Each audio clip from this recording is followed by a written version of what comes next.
Assalamualaikum warahmatullahi wabarakatuh. Mengawali pertemuan semester ganjil ini, Ibu akan menyampaikan materi bab 1 di kelas 11. Materi yang akan Ibu sampaikan adalah tentang pendapatan nasional. Sebelum Ibu memaparkan materi lebih jauh, terlebih dahulu mari kita sama-sama menyaksikan tayangan berikut ini.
Bagaimana? Video pengantar tadi sangat menarik, bukan? Jadi dengan menyaksikan video tayangan tadi, kalian sudah mengetahui gambaran materi yang akan kita pelajari kali ini. Kali ini kita akan belajar tentang pendapatan nasional. Sebelum Ibu menjelaskan materi, terlebih dahulu Ibu akan menyampaikan alur materi pendapatan nasional yang akan kita pelajari. Yang pertama, nanti kita akan belajar tentang pengertian pendapatan nasional. Yang kedua, kita akan belajar tentang manfaat pendapatan nasional. Yang ketiga, kita akan belajar tentang komponen-komponen atau konsep pendapatan nasional. Yang keempat, kita akan belajar tentang metode perhitungan pendapatan nasional. Dan yang berikutnya, kita nanti akan belajar tentang pendapatan per kapita. Dan yang terakhir, nanti kita akan belajar tentang distribusi pendapatan nasional.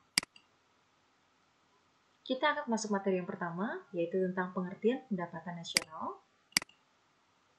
Pendapatan nasional didefinisikan sebagai jumlah barang dan jasa akhir yang dihasilkan oleh suatu negara pada periode tertentu, biasanya dalam kurun waktu 1 tahun.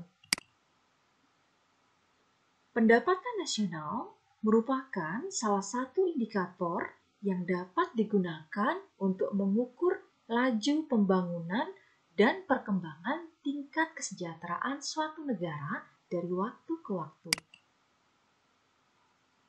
Selanjutnya, ini adalah tentang manfaat pendapatan nasional. Seperti yang kalian tadi kalian lihat di video, ada beberapa manfaat pendapatan nasional. Yang pertama yaitu untuk mengetahui struktur ekonomi suatu negara. Yang kedua, untuk membandingkan perekonomian dari waktu ke waktu. Kemudian yang ketiga adalah untuk membandingkan perekonomian antar daerah. Dan yang keempat yaitu sebagai bahan pertimbangan bagi pemerintah untuk merumuskan kebijakan. Yang ketiga, kita akan belajar tentang komponen-komponen atau konsep pendapatan nasional. Yang pertama, itu ada produk domestik bruto atau gross domestic product. Nah, produk domestik bruto atau gross domestic product itu merupakan jumlah produk berupa barang dan jasa yang dihasilkan oleh unit-unit produksi di dalam batas wilayah suatu negara atau domestik selama 1 tahun.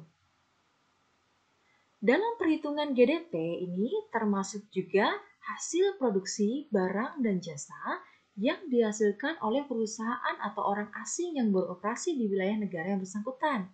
Jadi misalnya kalau ada perusahaan Jepang atau Korea ya yang membuka perusahaan di negara kita di Indonesia, jadi nanti kalau kita menghitung GDP atau produk domestik bruto itu nanti ikut dihitung ya.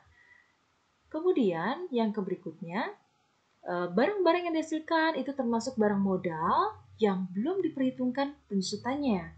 Karenanya, jumlah yang didapatkan dari GDP itu dianggap bersifat bruto atau kotor ya. Yang berikutnya, ini adalah produk nasional bruto atau gross national product. Apa itu yang dimaksud dengan produk nasional bruto atau GNP atau gross national product? Mari kita lihat.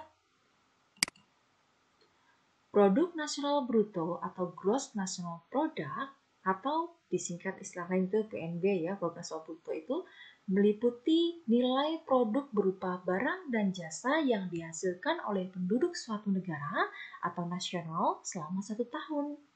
Nah, termasuk hasil produksi barang dan jasa yang dihasilkan oleh warga negara yang berada di luar negeri. Jadi ketika nanti kita akan menghitung PNB atau GNP ini, yang dihasilkan oleh warga negara Indonesia, tapi yang tinggalnya itu di luar negeri ya, seperti misalnya warga negara Indonesia itu kayak bikin perusahaan tempe di Korea atau di Jepang gitu ya. Jadi nanti ketika kita mau menghitung produk nasional bruto atau GNP-nya itu ikut dihitung ya. Nah, tetapi itu tidak termasuk hasil produksi perusahaan asing yang beroperasi di wilayah negara tersebut.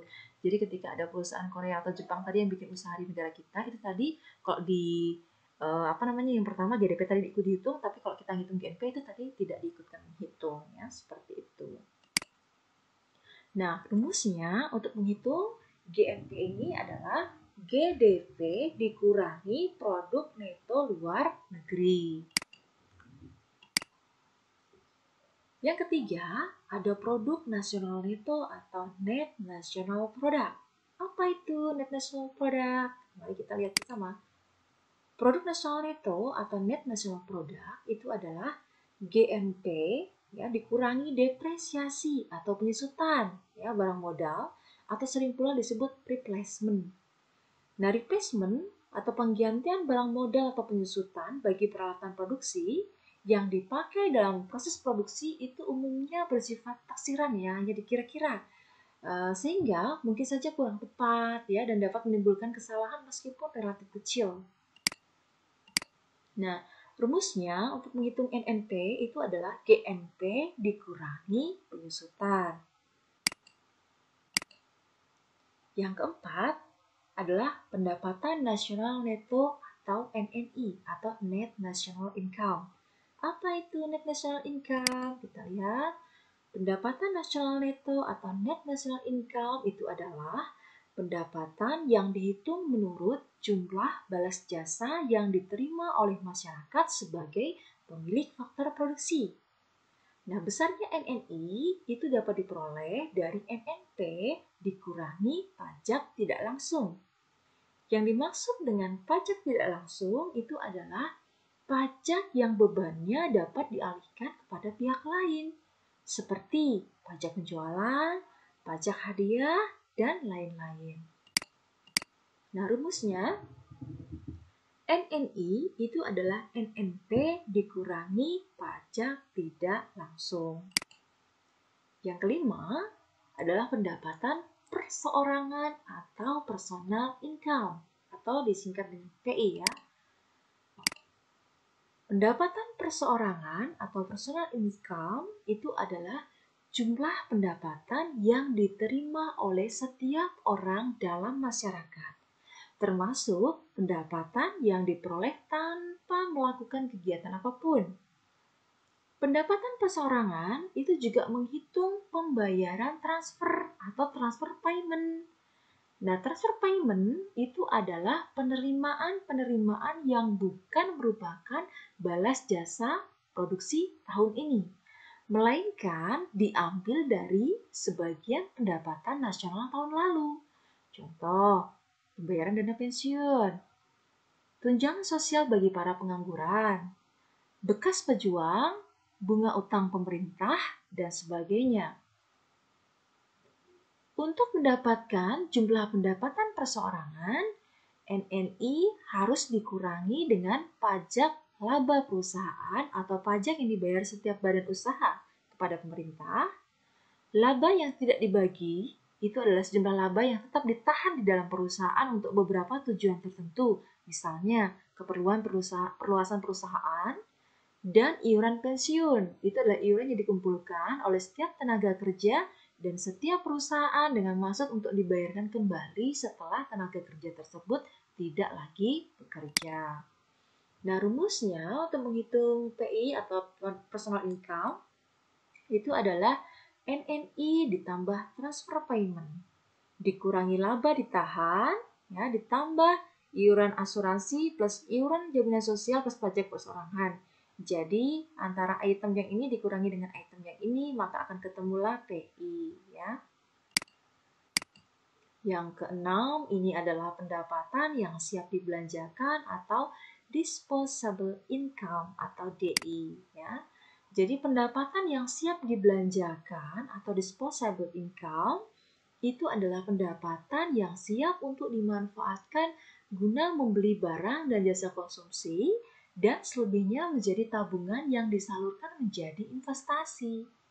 Nah, disposable income ini diperoleh dari personal income atau PI dikurangi dengan pajak langsung. Pajak langsung atau direct tax itu adalah pajak yang bebannya tidak dapat dialihkan kepada pihak lain. Artinya, harus langsung ditanggung oleh wajib pajak. Contohnya adalah pajak pendapatan. Nah, rumusnya untuk menghitung DI ini adalah PI atau personal income dikurangi dengan pajak langsung. Nah, apabila semua komponen PDB di atas itu tadi dikaitkan, maka akan membentuk rumus sebagai berikut. Ya, perhatikan. Ini PDB ya, kemudian ada pembayaran ke luar negeri, ini dikurangi, maka akan ketemulah nanti ya hasilnya. Kemudian pembayaran dari luar negeri itu ditambahkan, maka akan ketemu PNB. Dikurangi dengan penyusutan barang modal, maka akan ketemu PNN atau NNP-nya. Kemudian dikurangi pajak tidak langsung, maka akan ketemu PN atau NI atau NNI-nya. Kemudian jaminan sosial, laba ditahan, pajak laba perusahaan itu ditotal, dijumlahkan, itu jumlahnya berapa. Kemudian nanti akan digunakan untuk mengurangi PN atau NI atau NNI. Kemudian ditambahkan dengan transfer payment, maka akan ketemu PP ya. Kemudian dikurangi pajak langsung, maka akan ketemu PB atau disposable income-nya. Nah, untuk lebih jelasnya, maka perhatikan contoh soal yang akan Ibu tampilkan berikut. Nah, ini adalah contoh untuk menghitung disposable income ya. Hitunglah pendapatan disposable income menggunakan data berikut ini. Ini diketahui ya, datanya dalam miliar rupiah. GDP-nya 1.100, PFLN-nya itu 200, PFDN-nya itu 110, pajak tidak langsungnya 75, subsidinya 35, transfer payment-nya 20, laba ditahan 60, asuransinya 95, jaminan sosialnya 30, dan pajak langsungnya 20. Nah, ini dia cara menghitungnya. Untuk mencari jumlah pendapatan yang siap dibelanjakan masyarakat atau disposable income, jadi melalui cara berikut ya. Jadi ini kita hitung dulu GNP-nya. GNP tadi rumusnya apa? GDP plus ini PFLN dikurangi PFDN-nya ya. Jadi di sini kita masukkan tadi GDP-nya berapa? 1.100 ditambah tadi PFLN-nya itu kan 200 dikurangi PFDN-nya kan 110 ya. Jadi ini ditambah dengan ini hasilnya adalah 1190. Berikutnya kita hitung NNP-nya. NNP rumusnya adalah GNP dikurangi depresiasi. Jadi 1190 dikurangi depresiasinya tadi adalah berapa? Depresiasinya adalah 50 ya. Kemudian ketika ini dikurangi maka hasilnya itu adalah 1140. Kemudian kita hitung kembali NNI. Nah, NNI ini rumusnya adalah NNP dikurangi pajak tidak langsung plus subsidi. 1140 dikurangi 75 ditambah 35, ketemu hasilnya 1100. Yang berikutnya kita hitung adalah PI-nya. Atau personal income-nya rumusnya NNI ditambah transfer payment ya, dikurangi laba ditahan, iuran asuransi, jaminan sosial ya. Jadi NNI-nya tadi 1100 ditambah 20 ya. Kemudian yang ini tadi ditambahkan juga ya, tapi nanti hasil akhirnya lalu kita kurangkan ya. 60 ditambah 95 ditambah 30, nah ini menjadi item pengurang yang poin di depannya. Jadi 1120 dikurangi 185, maka ketemulah 935. Nah, untuk mencari DI-nya, maka kita menggunakan rumus PI. Ini hasil PI-nya dikurangi pajak langsung. 935 dikurangi pajak langsungnya 20 ya, maka ketemulah hasil 915. Jadi jumlah pendapatan yang siap dibelanjakan itu sebesar 915 miliar. Mudah bukan cara menghitungnya? Itu tidak sulit ya. Dengan berakhirnya pemaparan materi yang Ibu sampaikan tadi, maka berakhir pula sesi pembelajaran kita kali ini. Sampai bertemu kembali di sesi pembelajaran berikutnya. Terima kasih.